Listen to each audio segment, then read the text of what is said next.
Hello everybody. I guess I'm back on dry land, so to speak. The first part of the adventure went really well. I think I've kind of broke my virginity of the sailing. I've kind of accomplished most of what I wanted to do to learn about the sailing.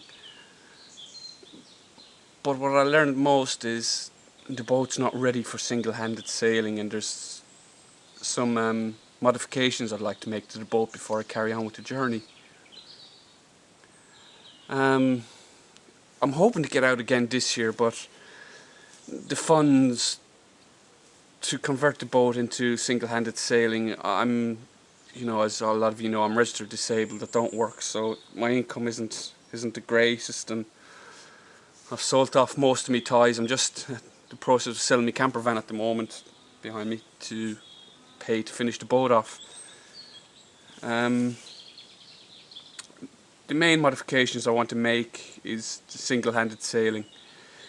I would like a furling genoa up the front, so I can reef it and I can launch it from the cockpit. I also want all the lines leading aft to the cockpit, because I found when I was out on my own, the seas were anyway rough. It was just too dangerous for me to be leaving the safety of the cockpit, going up to the mast and raising the sails. I mean, there was no way I could have done it without the autopilot. So I mean, it's just safety, you know. It's something I have to do. And other modifications I want to make is the anchor. I'd like to be able to, when I raise the anchor, is to attach it to the bow somehow, because there was no permanent space on the front of the boat for it to be securely stored to. And it was just crashing about everywhere when the seas got roughed, and that was, the noise of that was scary enough.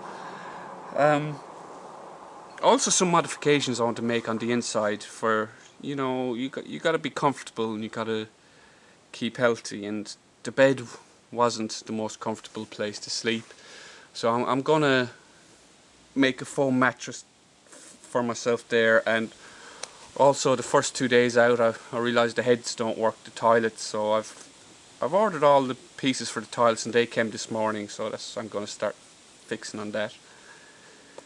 And also the outboard, the Seagull, mind of its own, started and was running great, and then it wasn't, and it turned out it was the HT lead. There was some weird, I don't know, suppressor or something in the middle of the HT, so I took that out, put a bit of wire in between, and I wasn't happy. It was a jury rig, but it worked. But I've ordered a new one, so I need to fit that. And to be honest with you, I'd like to get an outboard for the dinghy, a short shaft, and also because I was going into port most nights, or mooring or anchoring most nights, and needed a dinghy to get ashore, I'd like to have some davits on the back of the boat, or some way of keeping the dinghy inflatable and not towing it behind the boat, but having it attached to the boat somehow. An engineering problem. I'll find some way of doing it. I've seen some ideas on YouTube already.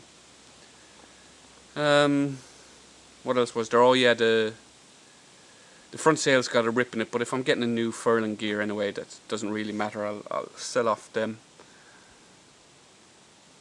What else? Oh, the stern gland. Gotta fix the stern gland, so I'm going to take the engine out to do that and go all over the engine again. I'm very confident with it, and if you've been following the videos, you would have known that I kind of epoxy resin the head, and I haven't had any problems with the engine, but I'm just going to take the head off and check it again. So I've got a fair amount to do, and so I know I said I'd like to get out again this year, but if it's not till next year, then it's not till next year again, because I also want to modify the trailer.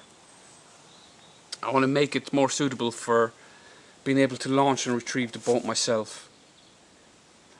So there's all these little projects, and the first one is today is to clear the boat out. I think I left some milk in there, and it's rotten, it's rank in there, and I haven't been in the boat for a month. I was away on family holiday and that, and so It's time to get me working head back on again and start off with the projects, and I'll keep you all up to date. 2 thumbs up.